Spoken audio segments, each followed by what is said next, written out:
piernas Claro, y son que las no las estamos viendo a no flor las de vas a piel. ver, no las vas a ver. Y el problema con la enfermedad periferoarterial es que es una enfermedad usualmente silenciosa.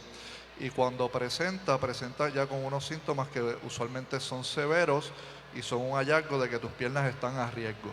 Wow, y quizás bastante adelantada la enfermedad. Sí, sí, señora. Wow, si es silenciosa en un principio, ¿cómo se manifiesta cuando ya hay casi un nivel de alarma? Cuando usualmente algunos de los síntomas o signos usuales, ¿verdad? Cuando hacemos la examinación física podemos ver pacientes que pierden el cabello, el vello de las piernas, puedes ver una piel que se ve brillosa, enferma, eh, no encuentras pulsos palpables, cuando le tocas los pies no sientes las arterias latir.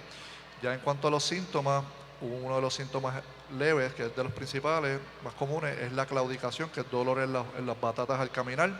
Luego, cuando va avanzando, el paciente puede desarrollar dolor al descanso, úlceras y gangrena, que ya son los síntomas más avanzados. Y ya cuando tú llegas a este punto, quiere decir que tus piernas están a riesgo y hay que actuar rápido porque si no vas a terminar amputado. Wow, eso también apunta a que ese paciente tiene otras condiciones crónicas. Sí.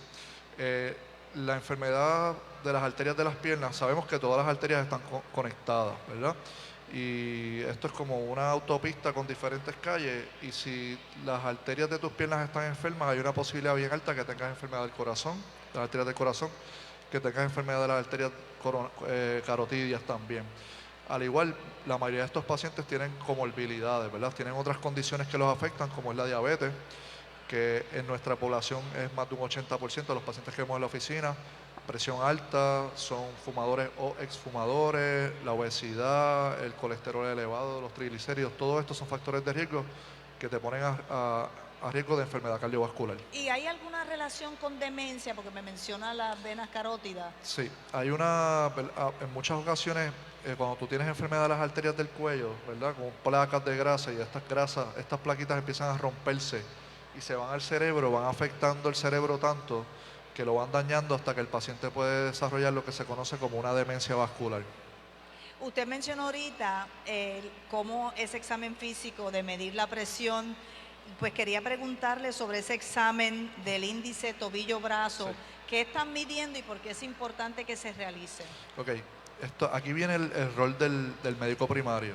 Esto es un estudio de cernimiento. Cernimiento es un estudio que se hace para hacer un diagnóstico a tiempo, comenzar el manejo médico y evitar las complicaciones serias de la ¿Y en qué enfermedad. momento debe hacerlo el médico? ¿Con todos los pacientes? No, no se recomienda que se haga en la población general, pero sí se recomienda en que se haga en pacientes diabéticos de más de 50 años o en cualquier paciente con más de 65 años.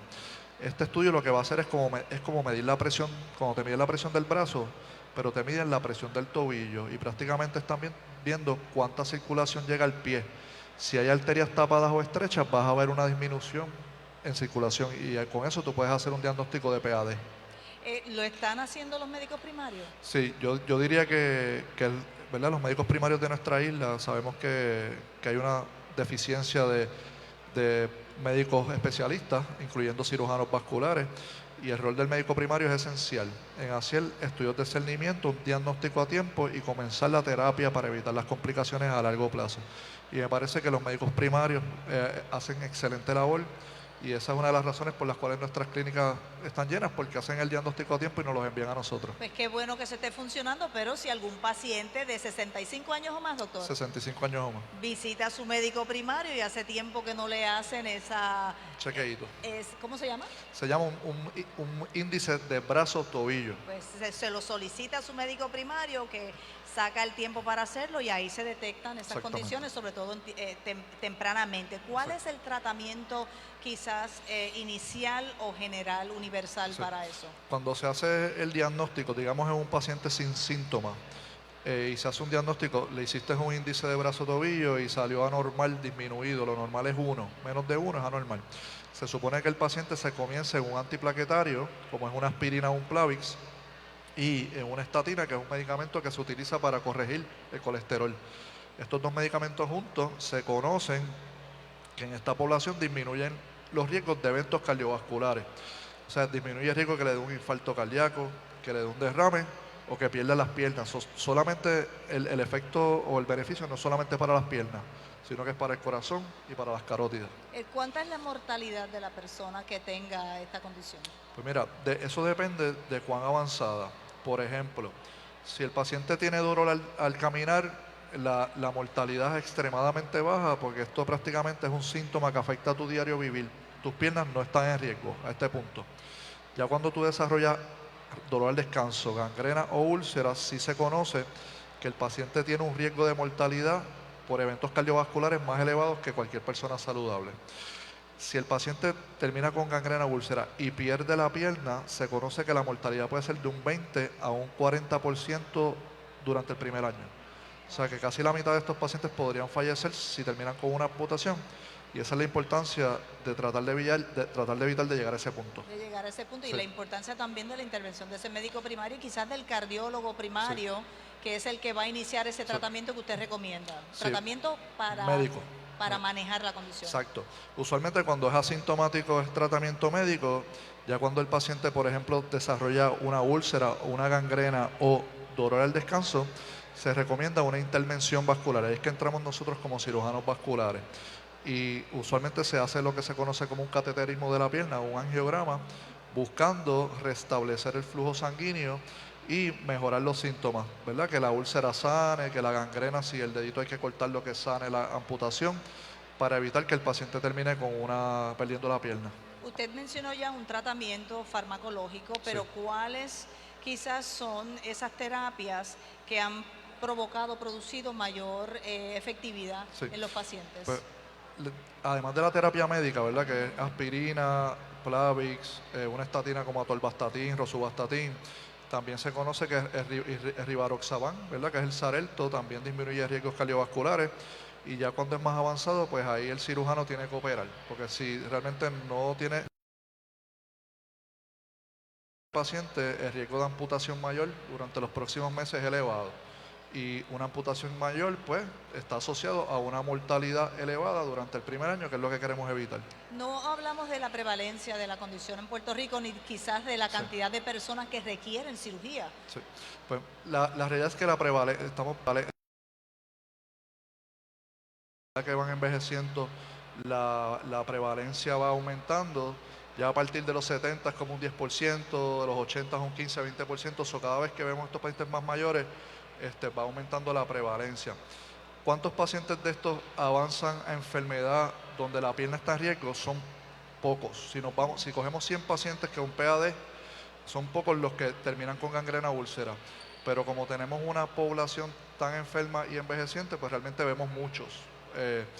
Y estos pacientes realmente sabemos que el pronóstico no es bueno a largo plazo. Inclusive tú le puedes salvar la pierna al paciente y luego, ¿verdad?, le estás dando seguimiento y te enteraste que el paciente falleció porque le dio un infarto.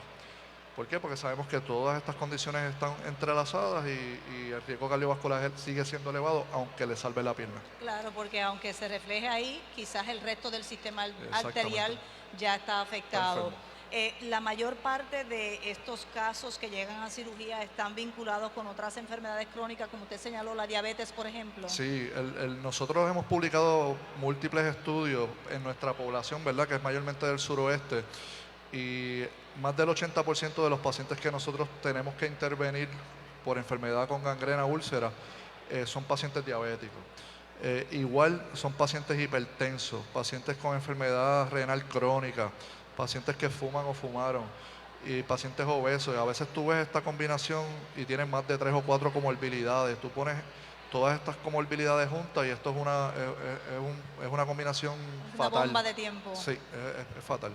¿Qué otros factores pudiesen ayudar a controlar la condición si es como otras condiciones, que cambiando alimentación, mejorando estilos de vida puede contribuir? Sí. La realidad es que muchas de estas enfermedades pues son prevenibles, ¿verdad? O la prevención es súper importante, y aquí es que viene el rol de la educación al paciente, del médico primario, ¿verdad?, explicándole al paciente los riesgos. Algunos de los factores que tú puedes controlar, el cigarrillo. Esto es, ¿verdad?, una cosa que tú puedes prevenir. Si tienes que dejar de fumar, hay terapia para dejar de fumar. Pacientes con obesidad, sabemos que hay unas terapias nuevas que son sumamente efectivas, que son los GLP-1, los bloqueadores. Eso funciona súper bien, que es el Ozempic, el Mounjaro. Pacientes con diabetes, controlar su diabetes, ¿verdad? El ejercicio, desafortunadamente tenemos una población sedentaria que no se ejercita, se recomienda que el paciente camine al menos media hora 3 a 4 veces en semana. Todas estas cosas, si uno las evita, ¿verdad? Una dieta adecuada, baja en carbohidratos, tú llevas una vida saludable, el riesgo de que te pase esto es mucho más bajo.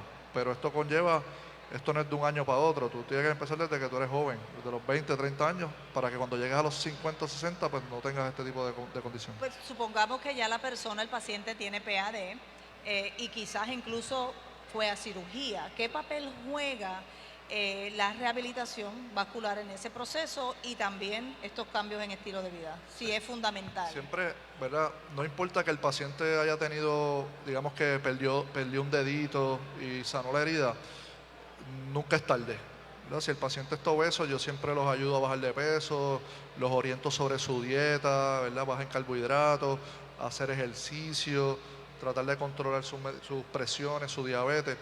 No importa que tengas la condición, eso no quiere decir que estás tarde, ¿verdad? Siempre se puede cambiar y se puede mejorar. Lo veo en mis pacientes.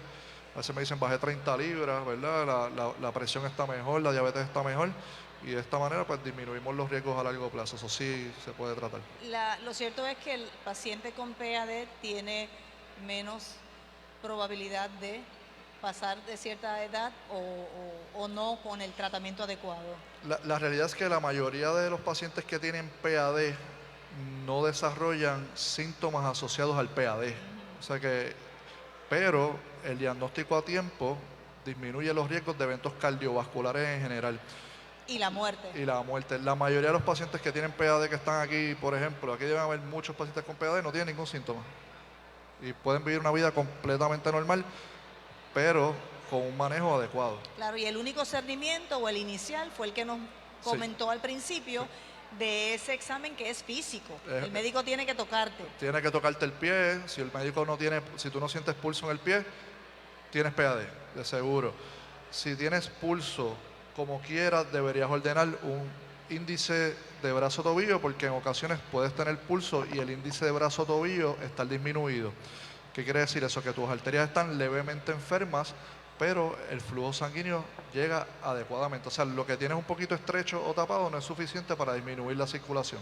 Bueno, doctor, para cualquier información adicional, sé que está trasnochado y se merece un buen descanso y que ha salvado otra vida, así que muchísimas gracias por eso. Información adicional, ¿dónde la consiguen? Nosotros estamos, ¿verdad? Somos un grupo, estamos en Caribbean Vascular Center, 651-1429 es el número, y ya para casos más complejos, pues estamos en el Centro Médico Episcopal San Lucas, donde contamos con un servicio 24/7 de cirujanos vasculares, que es el único servicio que está 24/7 en la isla ahora mismo. Bueno, muchísimas gracias por la orientación, por el tiempo. Gracias. Y le pedimos al público que continúe con nosotros desde la Feria de Salud de la Cámara de Comercio del Sur, aquí en Plaza del Caribe en Ponce. Bueno, muchas gracias. Gracias.